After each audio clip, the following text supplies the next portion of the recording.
नमस्कार। आकाशवाणी जयपुर अजमेर से प्रस्तुत हैं प्रादेशिक समाचार।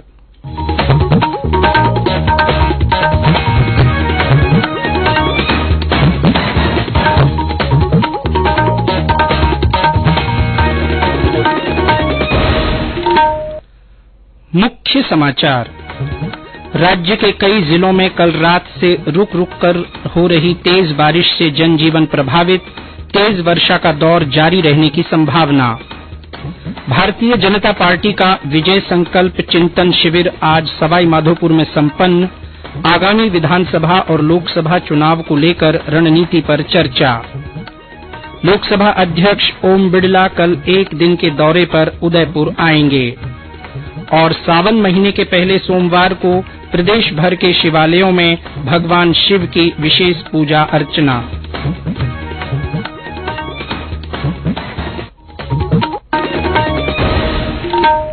समाचारों के साथ मैं जितेंद्र सिंह पूनिया। और अब समाचार विस्तार से।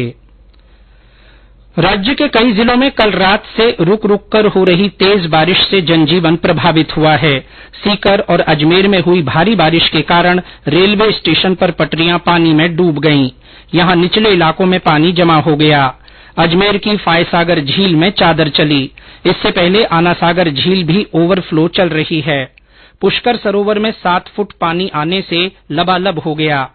राजधानी जयपुर में सीकर रोड पर 3 से 4 फीट पानी जमा होने से सैकड़ों वाहन फंस गए। शहर की कई सरकारी इमारतों में भी पानी भर गया। सवाई मानसिंह अस्पताल के कुछ वार्डों में पानी भरने से मरीजों को खासी दिक्कत का सामना करना पड़ा। अस्पताल के बाहर भी 2 से 3 फीट पानी जमा हो गया। चित्तौड़गढ़ में रुक रुक कर वर्षा का दौर जारी रहा। राजसमंद और पाली जिले में हुई बरसात के बाद नंदसमंद बांध के गेट खोलकर पानी की निकासी की गई, जिससे चित्तौड़गढ़ जिले के राश में स्थित मातृकुंडिया बांध में पानी की आवक शुरू हुई। उत्तर पश्चिम रेलवे के जगन्नाथ रोड मारवाड़ बागरा रेल खंडों के बीच हुई भारी बारिश से रेल यातायात प्रभावित हुआ है। सिरोही जिले के माउंट आबू में भारी बारिश के कारण वेस्ट बनास बांध का जलस्तर बढ़ गया। पिछले 24 घंटे में सिरोही के माउंट आबू में सबसे ज्यादा 9 इंच बारिश दर्ज की गई। हमारे सिरोही संवाददाता ने बताया कि भारी बारिश के कारण जिले के नदी नाले उफान पर हैं। सिरोही जिले में लगातार पिछले 2 दिनों से रुक रुक कर बारिश का दौर जारी है। पिछले 24 घंटों के दौरान माउंट आबू में सर्वाधिक बारिश दर्ज की गई है। जिले के अनेक बांध ओवरफ्लो हो चुके हैं। सबसे बड़ा वेस्ट बनास बांध भी आज ओवरफ्लो हो गया। लगातार हो रही बारिश से नदी नालों में पानी की तेज आवक बढ़ती जा रही है। वहीं प्रशासन की ओर से भी एडवाइजरी जारी की गई है कि कोई भी व्यक्ति नदी नालों के पास नहीं जाए और इनसे दूरी बनाए रखे। साकेत गोयल, आकाशवाणी समाचार, सिरोही। इसके अलावा अजमेर, पाली, करौली, जयपुर, जालौर, टोंक और भरतपुर जिलों में कई जगहों पर 80 से लेकर 120 मिलीमीटर तक बरसात दर्ज की गई। जयपुर में आज सुबह 2 घंटे मूसलाधार वर्षा होने से सड़कों पर पानी जमा हो गया और यातायात बुरी तरह प्रभावित हुआ। मौसम केंद्र जयपुर ने आज जयपुर, सिरोही, पाली, जालौर और सीकर जिलों में भारी वर्षा का ऑरेंज अलर्ट जारी किया है। केंद्र के निदेशक राधेश्याम शर्मा ने बताया कि कई अन्य जिलों में भी तेज वर्षा का दौर जारी रहेगा। राजस्थान में पिछले 2-3 दिनों से मानसून पूरी तरह से सक्रिय है। पिछले 24 घंटों में यदि देखें तो उदयपुर संभाग में कहीं भारी से अति भारी बारिश दर्ज की गई है। सर्वाधिक बारिश माउंट आबू में 231 mm रिकॉर्ड की गई है। संभाग वाइज यदि बात करें तो कोटा संभाग, वहीं उदयपुर संभाग, जयपुर और भरतपुर संभाग के इलाकों में अगले 24 से 48 घंटों तक कहीं भारी और अति भारी बारिश भी होने की संभावना है। इसके बाद भारी बारिश की गतिविधियों में कुछ कमी होगी और अगले 1 सप्ताह या 10 दिनों के दौरान पश्चिमी राजस्थान के सीमावर्ती इलाकों को छोड़कर अधिकांश भागों में मानसून के सक्रिय रहने की प्रबल संभावना है।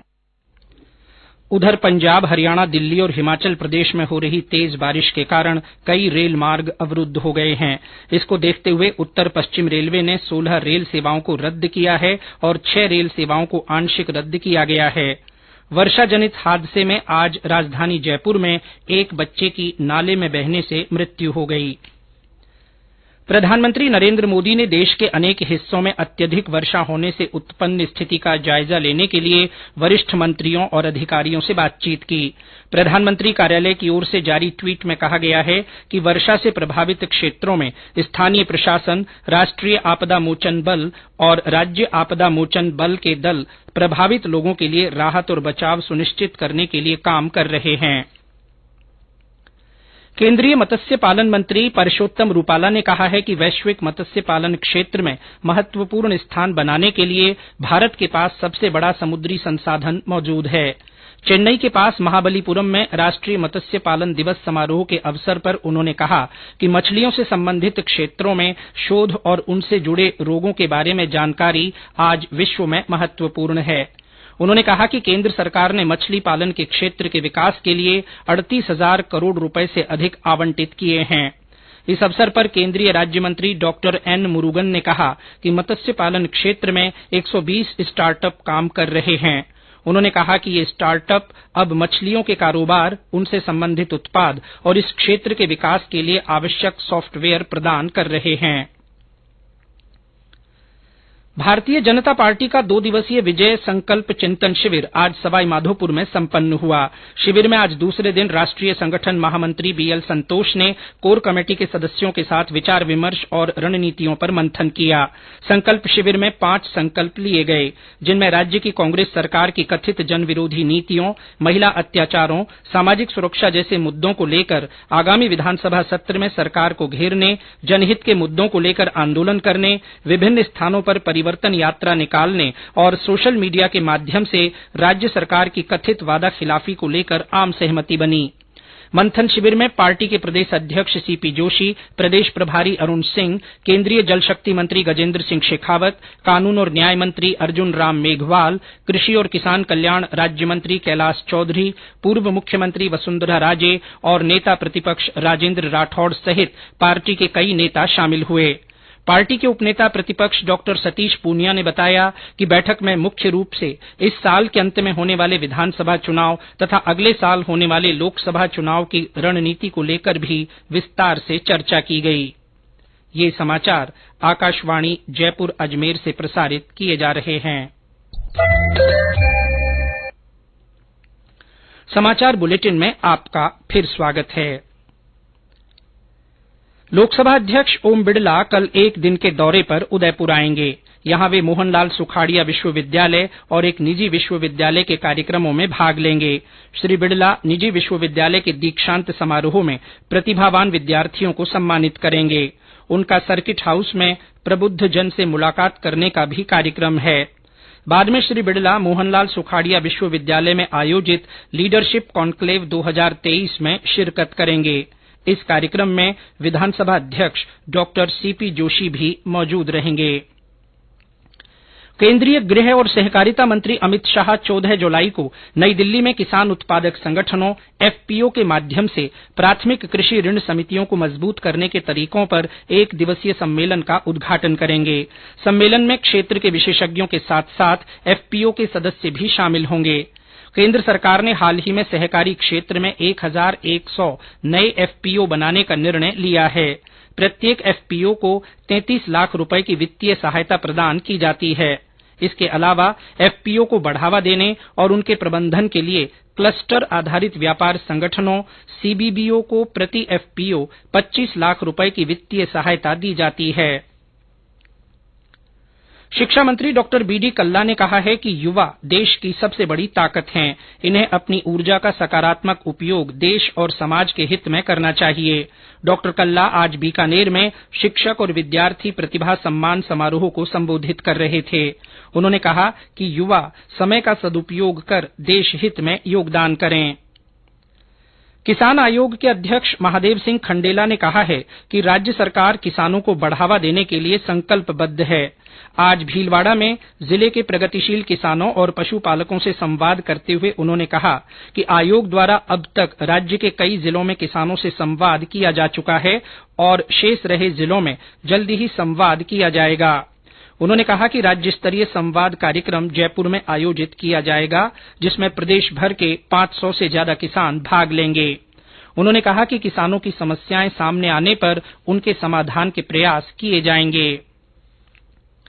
सावन महीने के पहले सोमवार को आज प्रदेश के सभी शिवालयों में भगवान शिव की विशेष पूजा अर्चना की गई। इस अवसर पर राजधानी जयपुर के ताड़केश्वर और झारखंड महादेव मंदिरों सहित अन्य शिवालयों में सुबह से ही श्रद्धालुओं का तांता लगा रहा। सवाईमाधोपुर जिले के शिवाड़ स्थित श्री घुश्मेश्वर महादेव मंदिर में पूजा और अभिषेक के कार्यक्रम आयोजित किए गए। भरतपुर में सभी छोटे बड़े शिवालयों में भगवान शिव का दुग्धाभिषेक किया गया। झुंझुनू के प्राचीन और प्रसिद्ध बावलिया की बगीची स्थित मंदिर में दिन भर शिव भक्तों के पहुंचने का सिलसिला जारी रहा। शाम को मंदिर परिसर में विभिन्न कार्यक्रमों का आयोजन किया जा रहा है। सीकर, सिरोही और हनुमानगढ़ के शिव मंदिरों में भी रुद्राभिषेक सहित विशेष पूजा अर्चना की गई। दौसा के देवगिरी पर्वत पर नीलकंठ महादेव मंदिर में श्रद्धालुओं की भीड़ लगी रही। बाड़मेर में सफेद आकड़ा और जसदेर धाम सहित विभिन्न शिवालयों पर श्रद्धालुओं ने बिल्व पत्र और दुग्धाभिषेक के साथ पूजा अर्चना की। भीलवाड़ा के शिव मंदिर तिलस्वा महादेव और हरणी महादेव में भी सुबह से ही भक्तों का तांता लगा रहा। बारां के मनिहारा महादेव मंदिर में तड़के से ही दर्शनार्थियों की लाइन लगी रही। झालावाड़ जिले में चंद्रभागा नदी तट स्थित चंद्रमौलेश्वर महादेव सहित विभिन्न शिव मंदिरों में श्रद्धालुओं की भीड़ लगी रही। उदयपुर के गुलाब बाग में इस अवसर पर मेला भरा गया। मेले में बड़ी तादाद में लोगों ने शिरकत की। अजमेर के झरनेश्वर महादेव मंदिर में श्रद्धालुओं ने शिवलिंग का श्रृंगार कर पूजा अर्चना की। अलवर के त्रिपोलिया मंदिर में भोलेनाथ भगवान की विशेष झांकी सजाई गई। सिरोही और जोधपुर जिले में भी शिव मंदिरों में श्रद्धालुओं ने पूजा अर्चना की। देवस्थान मंत्री शकुंतला रावत ने जयपुर के आमेर में रामेश्वर जी मंदिर में रुद्राभिषेक किया। उन्होंने बताया कि सावन के महीने में भगवान शिव की पूजा अर्चना का विशेष महत्व है। जयपुर नगर निगम हेरिटेज की महापौर मुनेश गुर्जर ने इस महीने के अंत में जयपुर में हो रहे G20 शिखर सम्मेलन के मद्देनजर शहरवासियों से मुख्य बाजारों को अतिक्रमण से मुक्त रखने की अपील की है। श्रीमती गुर्जर ने कहा कि भारत की अध्यक्षता और मेजबानी में पहली बार G20 सम्मेलन हो रहा है। उन्होंने कहा कि जयपुर शहर को G20 के विभिन्न सत्रों में से 3 दिवसीय सम्मेलन की मेजबानी का अवसर मिला है। राज्य में आगामी विधानसभा चुनाव के मद्देनजर निर्वाचन आयोग के निर्देश पर मतदान जागरूकता और ईवीएम की जानकारी के लिए कई गतिविधियों का आयोजन किया जा रहा है। दौसा जिले में मतदाताओं को ईवीएम और वीवीपैट का डेमो दिया जा रहा है। जिला निर्वाचन अधिकारी कमर चौधरी ने आज ईवीएम और वीवीपैट डेमो वैन को झंडी दिखाकर रवाना किया। ये वैन गांव-गांव जाकर नए मतदाताओं को ईवीएम की जानकारी के साथ ही मतदान के लिए जागरूक करेगी। और अंत में मुख्य समाचार एक बार फिर। राज्य के कई जिलों में कल रात से रुक रुक कर हो रही तेज बारिश से जनजीवन प्रभावित हुआ है। मौसम विभाग ने तेज वर्षा का दौर जारी रहने की संभावना जताई है। भारतीय जनता पार्टी का विजय संकल्प चिंतन शिविर आज सवाईमाधोपुर में संपन्न हुआ। शिविर में आगामी विधानसभा और लोकसभा चुनाव को लेकर रणनीति पर चर्चा की गई। लोकसभा अध्यक्ष ओम बिड़ला कल एक दिन के दौरे पर उदयपुर आएंगे। और सावन महीने के पहले सोमवार को प्रदेश भर के शिवालयों में भगवान शिव की विशेष पूजा अर्चना की गई। इसके साथ ही प्रादेशिक समाचार बुलेटिन समाप्त हुआ। नमस्कार।